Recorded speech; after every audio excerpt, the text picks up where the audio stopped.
Matt, welcome to the UK.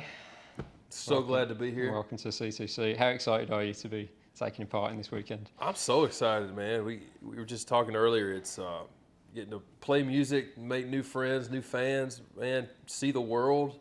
It's pretty tough to beat. Yeah, and what have you heard about C2C back home? Because I know maybe a lot of your friends have probably played here Yeah, and man. told you about it. I've heard that it's unbelievable, and everybody always says, how many country music fans there are, over here, and that's kind of the refrain everybody repeats. So I'm excited to get to experience that firsthand. Yeah. How excited are you to sort of find out how the fans are going to react? Because a lot of people say that the fans react very differently over here to how they do back home. So are you looking forward to sort of working Yeah, that man, out? I'm looking forward just to taking it all in and seeing how things go down here, and how things get done. I know that one thing that obviously we all have in common is we're fans of music and fans of country music. So I can't wait to see what effect the music has on folks here as opposed to folks back home. Absolutely. And it's been a pretty immense few years for you, hasn't it? I mean, looking back on what's happened over the last 2 or 3 years since Braid for you, really. You must be utterly blown away by where you've gone, the things you've experienced, and just being here this weekend, for example. 100%, man. Getting to travel the world, like this, and again, like I said, make new friends, new fans, and see a bunch of new stuff. That's part of the dream. That's why you want to get started, is so that you can play music for as many people as you can in new places. So this is just another reason why I love my job. Yeah, and I want to speak to you a little bit about the new single as well, Boyfriend Season, co-written with Seth Ennis, Jeff Warburton, Zach Arband. Tell us a little bit about how that one came together. It's a real, man. interesting one. We started writing this song about a guy in a relationship that it wasn't his fault, really, just to be honest with you. And most of my songs are the other way around. So it was just telling that story from a new perspective. So what's the criteria for a single for you? Because you've got a couple of hits under your belt now. What stands out now as a single when you're choosing? Man, I really rely on the team, to help pick singles, because I don't, I know what I like, but I don't always know what needs to hit the marketplace first or anything like that. So I just write a bunch of songs, put them in a pile, and then me and my manager and a couple other people will kind of pick on what we like and kind of collaborate on that, and then that's generally how it works. Yeah. And the last couple of years, obviously, it's been difficult for so many of us, but you've kept busy and you've done some collaborations over the last year or so as well. I love the Tenille Arts duet that you did, Overuse You. Tell us a little bit about that and how that came about. Yeah, well, Tenille's great, and her and I were writing together, and we came up with this title and with a couple other folks, and I really loved that song. And so when we got done doing it, when we got done writing it, it just kind of sounded like it could be a duet. And so I hopped on there and featured on it, and she cut it. And we've actually played it together a few times. The first time we ever played it together ever was on the Opry stage. So we were at the Grand Ole Opry, and we were playing the same night. She was like, "Hey, you want to come out and do that song?"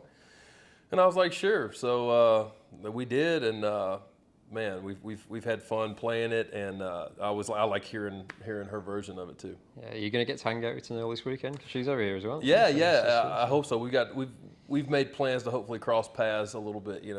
Sometimes when the festivals are this big, it's like you're not all in the same place, but hopefully we will be, and we'll get to. Yeah, very cool. And you also featured on Hometown Boys with Dirks and Hardy as well. Yeah, man. That whole project was such a cool project. And definitely. When Hardy reaches out to you about that, what's your reaction initially? Yeah, it was just like, he texted me. He was like, "Hey man, you wanna jump on the Hicks tape at Volume 2?"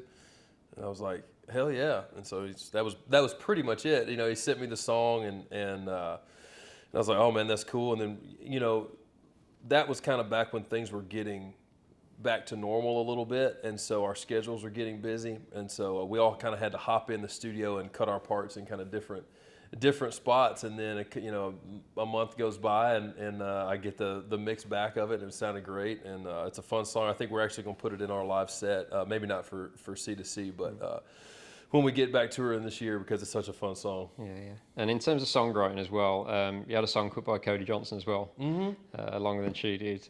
One of my favourite tracks on the Nice, Human man. double album. Tell us about that, and when you get the call from Cody Johnson to say, I want to record that track. Yeah, man. Well, I moved to town to write songs. I thought I would write songs for artists like Cody Johnson, and then just make my own little records. And now I'm more of an artist than a writer, but that's still what I love to do, and it's still what I try to do every day that I'm not on the road. And so I wrote that song with Eric Pasley, who's awesome writer and artist in his own right, and one of my best buddies in town, Paul Sykes, who I wrote Everywhere But On with as well. And yeah, man, we just kind of wrote an up-tempo honky-tonk song that starts with a chorus kind of, and we just thought that's fun, and just kind of out of the blue, we got the call that I think Trent Willman, who produces Cody, I think reached out and let us know that they were going to cut it. Man, he absolutely crushes that song. I couldn't imagine anybody doing it any more perfect than he does it. Is it hard for you to let go of a song like that though? Such a high quality song. Well, not really, because whatever the life cycle of the like my recording music is going, we don't always get to release music as the songs get written, so it's just another way for a song to get out to the world. Yeah. Well, speaking of releasing music, what's the plan for the rest of 2022? Have you got stuff that's in the works? Have you got stuff recorded that's ready to go? Yeah, we've got new stuff in the pipeline right now. I just got out of the studio right before I came over here to